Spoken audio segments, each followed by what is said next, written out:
One last question, sir. Current burning issue is the Tirupati Laddu issue that's happening in the state. Yeah. And EO Anil Singhal garni transfer chesaru. And we understand a report was, a recommendation was submitted by the CBI, let's say, to the government. But we also understand that there was no proper evidence which was substantiated along with the recommendation. Can you brief us about this? నేను వచ్చేటప్పటికి report వచ్చింది. I'm in touch. ఇప్పుడు నేనేం మాట్లాడడం లేదు. నేను ఆ రోజు కూడా చేసిన ఎంక్వైరీ మీరు చూస్తే ఫస్ట్ టైం నేను రెండు ఆఫీసర్స్ని నేను ముఖ్యమంత్రి అవుతాను చేశాను. ఒక ఆఫీసర్ని నా సెక్రటరీని వేసుకున్నా. నేను ఏదైతే 5 సంవత్సరాలు చెప్పానో తిరుపతి పవిత్రతని కాపాడడానికి, ప్రక్షాళన దిశగా ముందుకు పోవడానికి, మళ్ళీ తిరుపతికి పూర్వ వైభవం తేవడానికి ఫస్ట్ ఆఫీసర్ నేను పంపించింది మనం అప్పట్లో శ్యామలరావుని పంపించాను. అయితే ఇక్కడికి వచ్చే కొద్దికి ఆ శ్యామలరావు పోయిన తర్వాత అన్ని ప్రక్షాళన చేసే దిశలో సబ్స్టాండ్ ఉంది అనే ఉద్దేశంతో ఒక రిపోర్టు అడిగాడు, ఎన్డీడీబీని అడిగాడు.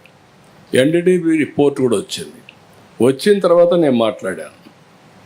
ఇది అనిమల్ ఫ్యాట్ ఉంది, ఇలాంటి కూడా దుర్మార్గాలు చేశారు, అడల్టరేషన్ అని చెప్పాను. చెప్పిన తర్వాత గింజుకున్నారు, నానా యాగి చేశారు, దాన్ని సుప్రీంకోర్టు తీసుకుని అన్నీ చేశారు. ఇప్పుడేం మాట్లాడుతున్నారు అంటే ఒక అడ్మినిస్ట్రేటర్గా నేను దీని మీద యాక్షన్ తీసుకునేదానికి ఒక సిట్ వేస్తే టుడే నేను అపాలజీ చెప్పాలనే పరిస్థితికి వచ్చారు. అంటే వాళ్ళ యొక్క బిహేవియర్ ఎట్టుంటుందో ఒక ఎగ్జాంపుల్ మాత్రం ఇది. నేను పవిత్రతను కాపాడాలి. నేను వెంకటేశ్వర స్వామి నాకు కులదైవం, నేను ఆరాధించే దేవుడు, నేను నమ్మే దేవుడు. No second thoughts. నేను ఎక్కడ అపచారం మీరు ఇన్నేళ్ళు చూశారు. ఇప్పుడు కూడా నేను మహాద్వారం ద్వారా పోను, ఎప్పుడు కూడా ఇక్కడనే వస్తా. వైకుంఠ ద్వారం ఎప్పుడు నేను వాడను. ఎందుకు వాడనంటే నా నమ్మకం అది. ముఖ్యమంత్రిగా ఉన్నా, ప్రతిపక్షంలో ఉన్నా, నాకు ఎలిజిబిలిటీ ఉన్నా, నేను సామాన్య భక్తుడిగానే అక్కడికి వెళ్తాను. సామాన్య భక్తుడిగానే ఆయనకు సేవలు అందిస్తున్నా.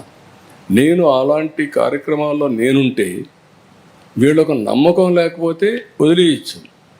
కానీ అపచారం చేసి మహాపాపం చేసి మహాపాపాన్ని కూడా కప్పిపుచ్చుకోవడానికి తిరిగి దాడి చేయడం ఏమన్నా నాకైతే అర్థం కాదు. తిరిగి నా క్యారెక్టర్ అసాసినేషన్ ఆ పరిస్థితికి వచ్చేసారు వీళ్ళు.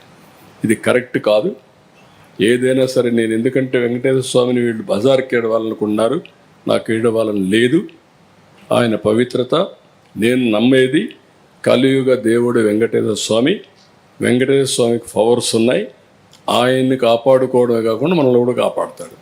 ఏ సమస్య అయినా సరే ఆయనే పరిష్కార మార్గానికి కూడా దోహదం చేస్తాడు, దారి చూపిస్తాడు.